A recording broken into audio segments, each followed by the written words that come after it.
হতাশা মাদক দিয়ে দূর হয় না। হতাশা দূর হবে, বলে দিব, 3টা জিনিস, মাত্র 3টা। কয়টা ভাই? 1, 5 ওয়াক্ত নামাজ। এক কি? নামাজে আপনি অজু করে সিজদা দেন, ইনশাল্লাহ আপনার মনে প্রশান্তি না আসলে আমাকে এসে বলেন যে আসে না। চোখের পানি, মনের আবেগ যা আছে আপনার ভিতরে, কষ্ট, দুঃখ, যন্ত্রণা, সব আল্লাহকে ঢেলে দিবেন ইনশাল্লাহ। নিজের আবেগ ধরে রাখবেন এখানে, আপনি আল্লাহর জন্য ঢেলে দিবেন। মানুষকে আবেগ দেখে কি লাভ? মানুষ আপনার চোখের পানির মর্ম বুঝবে? মানুষ কি মানুষের চোখের পানির মর্ম বুঝে? আপনার পিতা যদি মারা যায়, আমার কাছে এসে দোয়া চান, কান্নাকাটি করে, আমি দোয়া করতে পারবো, কিন্তু আমি কিন্তু আপনার ফিলিংসটা বুঝতে পারবো না। আপনার অনুভূতি কে বুঝতে পারবেন?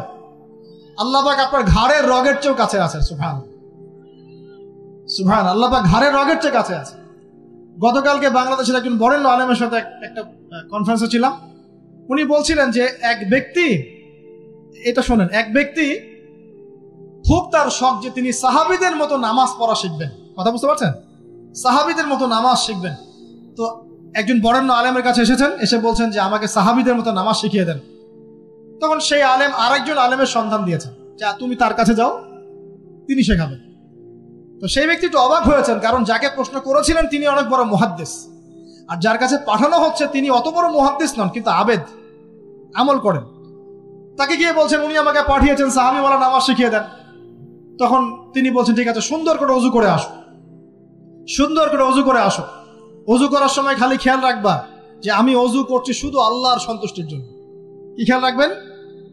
অজু করছি শুধু আল্লাহকে রাজি খুশি করার জন্য অজু করছে, আর কোনো উদ্দেশ্য নাই আমার। অজু করতে যাচ্ছে, তিনি আবার বলছেন দাঁড়াও, শুধু আল্লাহকে রাজি খুশি করার জন্য অজু করো। আবার শুরু করছেন, আবার বলছেন শোনো, শুধু আল্লাহকে রাজি খুশি করার জন্য অজু করো। এভাবে বলতেই আছেন। নামাজে দাঁড়িয়েছেন, দাঁড়ানোর আগে বলছেন শোনো, শুধু আল্লাহকে রাজি খুশি করার জন্য নামাজ পড়ো। বলতেই আছেন। এক পর্যায়ে সে ব্যক্তি নামাজ শুরু করলো, নামাজে মনোযোগ এদিক ওদিকে যায়, আর তার মাথায় এটা আসে, এই শুধু আল্লাহকে রাজি খুশি করার জন্য আমাকে নামাজ পড়তে হবে, শুধু আল্লাহকে রাজি খুশি করার জন্য নামাজ পড়তে হবে। এই চিন্তা তার মনের মধ্যে ঘুরপাক খাচ্ছে। এভাবে নামাজটা সে শেষ করে চিন্তা করছে যে নামাজ তো পুরোপুরি মনোযোগ দিতে পারলাম না। বারবার মাথার মধ্যে এরকম চিন্তা আসছে, আল্লাহ আমাকে তুমি মাফ করে দাও, নামাজটা আমার মনে হলো না ঠিক মতো। তখন সে ফিরে এসে তার সে ওস্তাদকে বলছেন আমার তো নামাজ এরকম করে পড়লাম, কিন্তু শেষমেশ মনে হলো যে নামাজটা হয়তো কবুল হয় নাই, আল্লাহর কাছে খুব মাফ চাইলাম, আল্লাহ আমাকে মাফ করে দাও, নামাজটা মনে হলো না। তখন সেই যে প্রথম ব্যক্তি যিনি পাঠিয়েছেন তিনি বলছেন এটাই হলো সাহাবীওয়ালা নামাজ। তারা আল্লাহকে রাজি খুশি করার জন্য নামাজ পড়তেন, নামাজ শেষ করে আল্লাহর কাছে ইস্তেগফার করতেন, আল্লাহ কিছুই হলো না, কিছুই হলো। আমার কথা কি বুঝতে পারছেন? অতএব আল্লাহকে রাজি খুশি করার জন্য আপনি আপনার আবেগ, আপনার ইবাদত সব ঢেলে দিবেন, অন্য কারো কাছে কিছু পাওয়ার আশা করুন। আমাকে আল্লাহ পাঠিয়েছেন দুনিয়াতে নামাজ পড়তে, রোজা রাখতে, দিনের প্রচার করতে, দিনের জ্ঞান অর্জন করতে, এই তো। তা আমি একজন মেয়ের জন্য জীবন নষ্ট করে দিব কেন?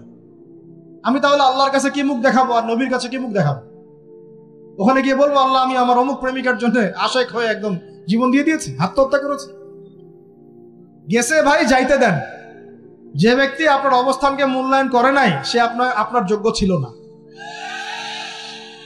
এখন আপনি কি করবেন? নিজের অবস্থান উন্নত করেন, আপনার পিছনে লাইন ধরে ঘুরবে ইনশাআল্লাহ। এটাই বাস্তবতা। দুনিয়া খুব খারাপ জিনিস। মানুষের অবস্থানকে মূল্যায়ন করে, মানুষের অবস্থানকেই মূল্যায়ন করে, কিন্তু আল্লাহ রাব্বুল আলামিন আপনাকে সর্বাবস্থায় ভালোবাসেন। আলহামদুলিল্লাহ। এই যে আমরা এখন অনেক পাপ করছি না, আল্লাহ কি আমাদেরকে আযাব দিয়ে ধ্বংস করে দিয়েছেন? আল্লাহ পাক এখনো আমাদেরকে ভালোবাসেন, রহম করেন, আল্লাহ পাক অপেক্ষায় করছেন কখন তওবা করবে, আমি তওবা কবুল করব। এই কখন আমার বান্দা খালি একবার বলে আস্তাগফিরুল্লাহ, আল্লাহ পাক সাথে সাথে মাফ করে দেবেন। আর সেই আল্লাহকে ভুলে আপনি কার পিছনে ছুটছেন? আমরা কিন্তু নিয়াত করতে পারি ভাই যে আমরা যারা ওয়াজ শুনলাম জীবনে কোনোদিন সিগারেটে হাত দিব না ইনশাআল্লাহ। রাজি আছি ভাই? অন্য বড় বড় জিনিস তো বহু দূরের কথা। আচ্ছা, অনেকে রাজি হয় নাই কেন? আপনারা কি অলরেডি আসক্ত? আমি অনেক ভাইকে দেখেছি মাশাআল্লাহ ইফতার খুলেই একদম বেনসন টানা শুরু করে। হ্যাঁ, এটা যে হারাম আপনাদের কেউ ওয়াজ করে শোনায় নাই? এটাকে কি মনে করেন আপনারা, হারাম না হালাল? কেউ বলেছে মাকরু, নাকি মাকরু ফতোয়া দিয়েছে? মাকরুহ শব্দের অর্থ জানেন আপনি? মাকরুহ শব্দের অর্থ কি শোনেন। সূরা বনী ইসরাঈল খুলবেন। কোন সূরা? সূরা বনী ইসরাঈল আল্লাহ পাক বলছেন, আমি বনু ইসরাঈলকে এই কাজগুলো করতে নিষেধ করেছি। কোন কোন কাজ? জেনা করো না, জেনার ধার কাছে যেও না, এতিমের মাল আত্মসাৎ করো না, শিরিক করো না ইত্যাদি। যারা আলেম আছেন তারা আমার কথা বুঝবেন। এই কাজগুলোর পরে আল্লাহ পাক বলছেন যে এই প্রত্যেকটা কাজ আল্লাহর কাছে মাকরুহ, অপছন্দের। কিসের? অপছন্দ। আর এটাকে আপনি সহজ মনে করছেন? নিয়াত করি আল্লাহ পাকের সন্তুষ্টির জন্য আমরা কোনোদিনও মাদকের সাথে সম্পৃক্ত হব না ইনশাআল্লাহ। আর বিশ্বাস করেন, শুধুমাত্র মাদকদ্রব্য নিয়ন্ত্রণ অধিদপ্তর এই আইন কানুন এগুলো দিয়ে, জরিমানা দিয়ে মানুষকে মাদক ছাড়ানো যাচ্ছে না, যাবে না। কেন যাবে না এটা আপনারা খুব ভালো করেই জানেন, আমি বলতে চাচ্ছি না। অনেক সময় মাদক বিরোধী কনসার্ট করে মানুষ, মাদক বিরোধী কনসার্টে ওঠার আগে এক বোতল ডাইল খেয়ে আসে আগে। এগুলো কি বাস্তব কথা বলছি না অবাস্তব কথা বলছি? আমাদের যুবক ভাইরা কোশ্চিন কালেও মাদকের ধার কাছে যাবেন না ইনশাআল্লাহ। একটা হাদিস খালি মনে রাখেন, এই হাদিসটা মনে রাখেন। নবী সাল্লাল্লাহু আলাইহি ওয়াসাল্লাম বলেছেন, কেউ যদি মাদকদ্রব্য সেবন করে তার 40 দিনের নামাজ কবুল হবে না। সিগারেট একটা খেয়েছি, 40 দিন নামাজ নাই। এরপর যদি সে তওবা করে আল্লাহ মাফ করে দিবেন। আবার যদি মাদক খায় আবার 40 দিন কবুল হবে না। যদি আবার তওবা করে আল্লাহ মাফ করে দিবেন।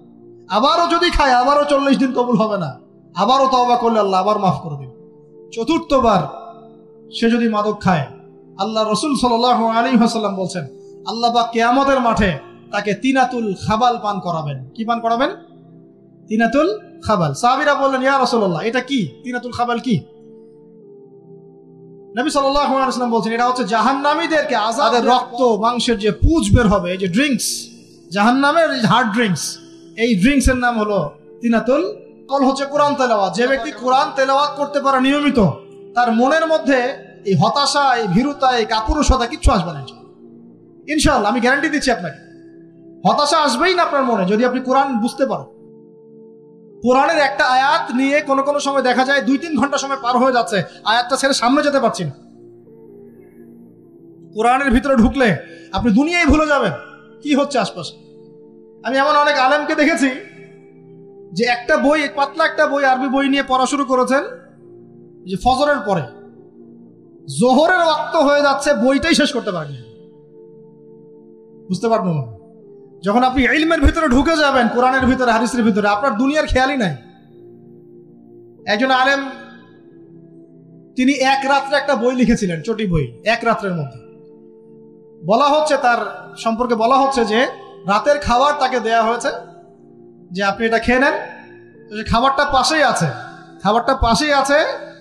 খাবারটা খাবো, এটা লিখে খাবারটা খাবো, এরকম তার চিন্তা ছিল। ফজর হয়ে গেছে, বই লেখাও শেষ, খাবার এই অবস্থায় পড়ে আছে, ডুবে গেছেন ভিতরে, খাওয়ার মাথায় খেয়াল নাই। এরকম হয়। একজন মনীষী, বিখ্যাত মনীষী, রিয়াদুস সালেহিন কিতাবের রাইটার, সংকলক আল্লামা নববী রাহিমাহুল্লাহ, এরকম সারা রাত চলে গেছে, পাশে 2টা খেজুর, ওই 2টা খেজুর খাওয়ারই সময় পান। হাদিস নিয়ে গবেষণা করতে রাত পার হয়ে গেছে। আমি বলতে চাচ্ছি, যখন ইলমের ভিতরে, কোরআন হাদিসের ভিতরে ঢুকে যাবেন, আপনার দুনিয়ার খেয়াল আপনার চলে যাবেন সব। এই টেনশন, হতাশা, এই সেই বাদ। তখনই আল্লাহ পাক আপনাকে তার পক্ষ থেকে রহমত দিবেন, বরকত দিবেন, আল্লাহ আপনার দুনিয়ার কাজগুলো করে দিবেন ইনশাআল্লাহ। তখন দেখবেন কেউ আপনার দুনিয়ার ওই কাজটা করে দিয়েছে, কেউ ওই কাজটা করে দিয়েছে, কেউ বাসায় খাবার পাঠিয়ে দিয়েছে, আল্লাহ পাকই এগুলো করাই দিবেন ইনশাআল্লাহ। তো প্রিয় ভাইরা, মাদকে যাবো না আল্লাহর কাছে আসবো? 2 নাম্বার কোরআন তেলাওয়াত, 3 নাম্বার আল্লাহর জিকির। 3 নাম্বার কি ভাই? আল্লাহর জিকির। চলতে ফিরতে সব সময় মুখ চলতে থাকবে, মুখ না চললেও মনে মনে মন তাজা থাকবে, মনে মনে জিকির হতে থাকবে। মনে মনে জিকির করতে পারেন? মুখ নড়বে না, কিন্তু মনে মনে আপনার একটা জিকির হতে থাকবে। সুবহানাল্লাহ, আলহামদুলিল্লাহ, লা ইলাহা ইল্লাল্লাহ, আল্লাহু আকবার। করা যাবে? পারে। মানুষের মন কখনো চুপ করে থাকে না, কিন্তু মানুষের মন অলওয়েজ কিছু না কিছু চিন্তা করতে থাকে না, যতক্ষণ না ঘুমায় মানুষ। তো প্রিয় ভাইরা, বেশি বেশি জিকির করব, সুবহানাল্লাহ, আলহামদুলিল্লাহ, লা ইলাহা ইল্লাল্লাহ, আল্লাহু আকবার, লা হাওলা ওয়ালা কুওয়াতা ইল্লা বিল্লাহ, এগুলো চলতে থাকবে। আল্লাহ পাক তৌফিক দান করুন। আমরা আমাদের সমাজে যুবকদেরকে এরকম টিকটকে দেখছি, অনলাইনে আসক্ত দেখছি, জেনায় আসক্ত দেখছি, পর্নোগ্রাফিতে আসক্ত দেখছি। আমরা দেখছি আমাদের যুব সমাজকে মাদকে আসক্ত, কিশোর গ্যাংয়ে আসক্ত। এগুলো কি আমাদের কাম্য ছিল ভাই? আমাদের কাম্য ছিল? এই অবস্থায় কি যুব সমাজ আল্লাহ পাকের দিনের পতাকা হাতে নিয়ে আল্লাহর জমিনে দিন কায়েম করতে পারবে কিনা, একটু আমাকে উত্তর দেন দেখি। এখন এই অবস্থায় পারবে? অতএব অবস্থার উন্নতি করতে হবে কিনা? উন্নতির জন্য রাজি আছে কিনা ইনশাআল্লাহ?